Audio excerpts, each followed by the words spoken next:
I do think they should be doing more. I think they will be doing more. I think part of the problem is that the way they've been messaging to the markets, Chinese government officials aren't so in tune with what the market expects. And they have been kind of building up expectations for a big fiscal stimulus. But I think the difference is, from the point of view of Beijing, they see China's problems as structural and they need to be dealt with in a sort of systemic fashion over several years.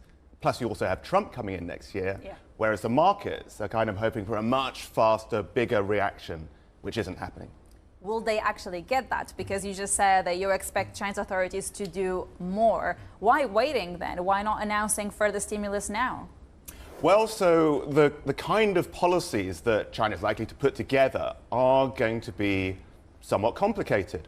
So they're talking about fiscal reforms, taxation reforms, reconfiguring public services spending, and local central governments. All that involves hundreds of thousands of actors. It's very complicated. It involves reforms. It's not just money.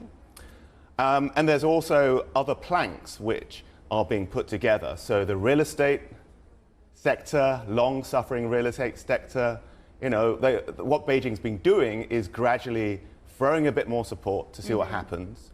And there was another round that came in and did provide a bit of a boost in at least Tier 1 city sales in October. But is it enough? Probably not enough. So I think what we'll see once that starts to fade is another dollop of policy support for property. I wonder if this, to some extent, miscommunication is likely to continue to be a problem then, with the investors expecting more, the Chinese authorities not delivering. Is this the sort of environment we should expect? Yes. For how long? Because clearly the pressure on the economy is there, it is real, and investors are demanding for more action. Well, I guess compared with some other previous downturns.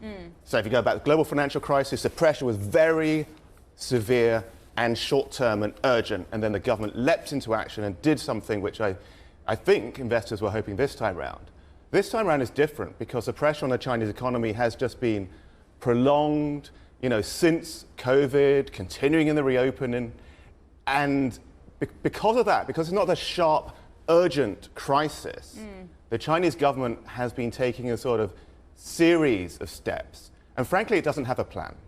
Frankly, what the Chinese government is doing is trying to figure out what to do, and it results in this sort of drip feed of more policy support or trying to plug this hole. Is it about deflation? Is it about consumer sentiment? All these areas that the Chinese government's trying to take action on, it's kind of just figuring it out as it goes along. So I think that results in this sort of piecemeal set of policy support, which from the market perspective isn't ideal.